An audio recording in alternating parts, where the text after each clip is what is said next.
Welcome back to our third and final installment in this Solving Polynomial Equations Day 1. We are on our last example. We are going to be doing the same thing we did on our other three. We're going to look for the rational roots first. So this time Q is 2 and P is 6. The factors of Q could be plus or minus, again, 1 or 2. And then the factors of P could be also plus or minus 1, plus or minus 2, plus or minus 3, and plus or minus 6. So all my possible values for P over Q are 1 over 1 is going to give me 1, and 1 over 2 will give me 1/2. 2 over 1 will give me 2. 2 over 2 will give me 1, which we already have. 3 over 1 will give me 3. 3 over 2 will be 3/2. 6 over 1 is just 6, and then 6 over 2 would be 3, which we already have. So here are all my possible roots. So let's start by trying x plus 1. So I'm going to do synthetic division for that, and I'm going to pause to do that work separately. Okay, here's my synthetic division for x plus 1. I have a remainder that's not 0, so this one is not a factor. So let's move on now and try x minus 1. Again, I'm going to pause.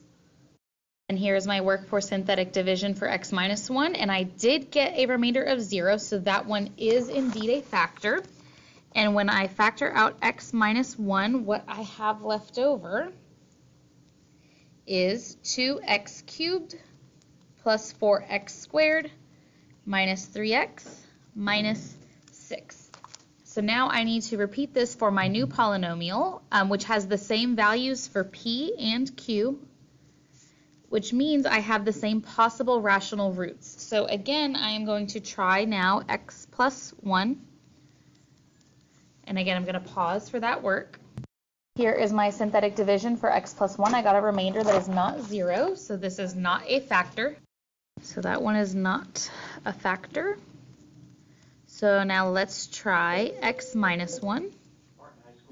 And here is my work for that. Again, I got a remainder that is not 0, so this one is not a factor either. So now let's try x plus 2. This one did work out to a remainder of 0, so that means x plus 2 was a factor. So at this point, I have factored out x minus 1 and x plus 2, and what that leave me left over is 2x squared minus 3.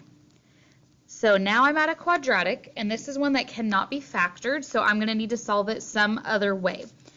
So if I set 2x squared minus 3 equal to 0, I can use the square root method to solve that by moving the 3 over, then dividing by 2, and square rooting both sides. And so this is going to give me that x is plus or minus the square root of 3 over 2. Cannot simplify any further than that. And then my other two solutions, if x minus 1 equals 0, that means I get positive 1.